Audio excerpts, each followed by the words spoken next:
기도하겠습니다.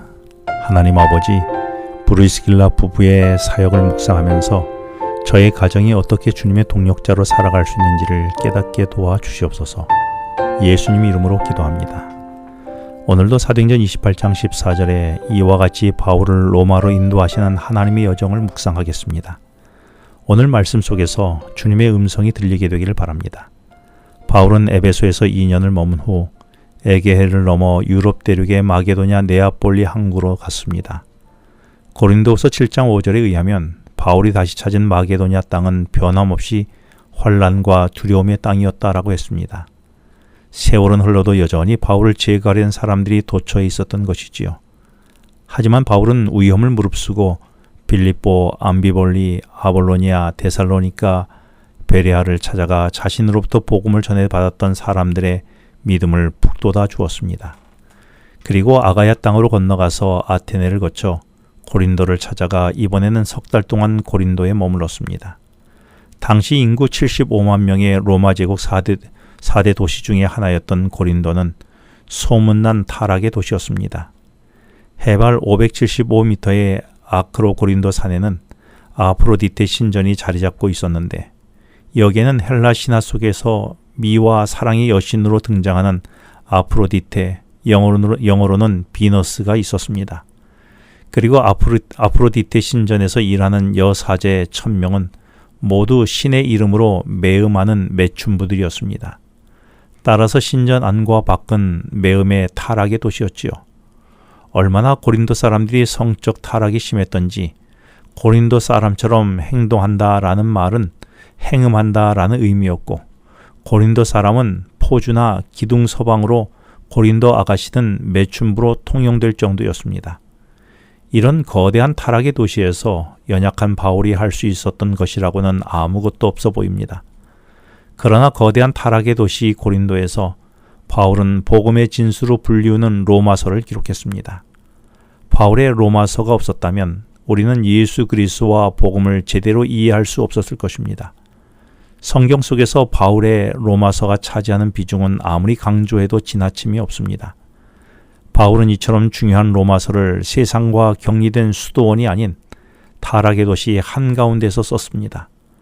고린도의 타락상도 유대인들의 배척과 괴롭힘도 바울의 영성에는 아무런 영향을 미치지 못했습니다.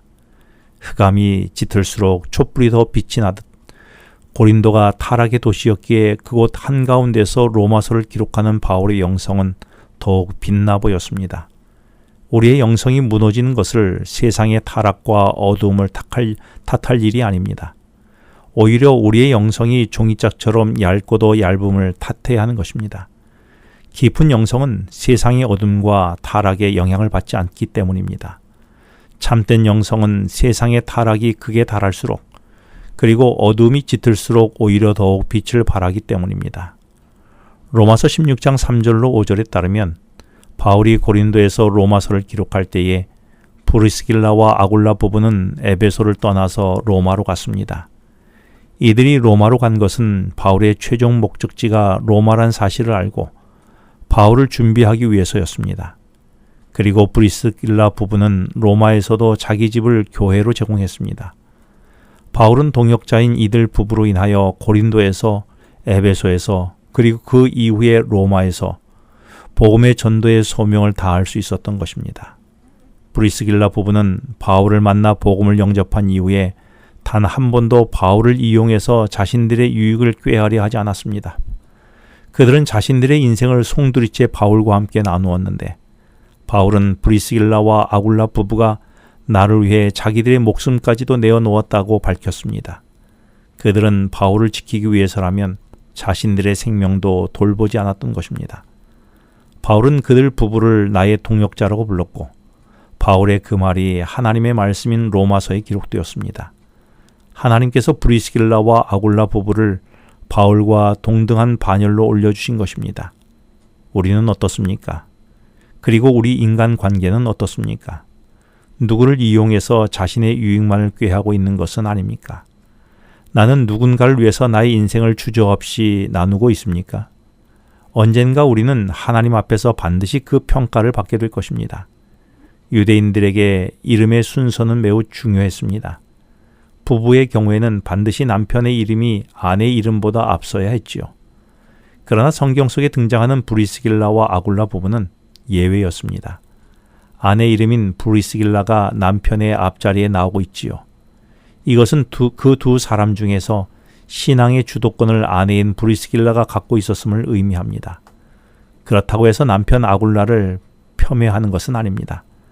남성의 우위의 가부장 제도가 엄격하게 실시되던 유대 사회에서 남편 아굴라는 자기보다 믿음이 앞서가는 아내 브리스길라의 뒷덜미를 잡지 않고 끌어당기지 않았다는 말입니다. 남편 아굴라는 자기보다 믿음이 출중한 아내 브리스길라를 오히려 적극적으로 외조해서 두 사람이 함께해서 바울의 신실한 동역자가 되었던 것입니다. 아내 브리스길라도 위대한 신앙인이었고 그 시대 상황 속에서 아내를 적극적으로 외조했던 아굴라도 역시 위대한 신앙인이었습니다. 이들은 이상적인 믿음의 부부였지요. 그렇다면 그리스도인으로서의 우리의 부부관계는 어떻습니까? 교회를 다니면서도 단지 세속적인 의미의 부부관계만 유지하고 있지는 않습니까? 아니면 주님 안에서 동일한 인생관과 가치관과 신앙관을 가지고 서로 동력하는 믿음의 부부가 맞습니까? 기도하겠습니다.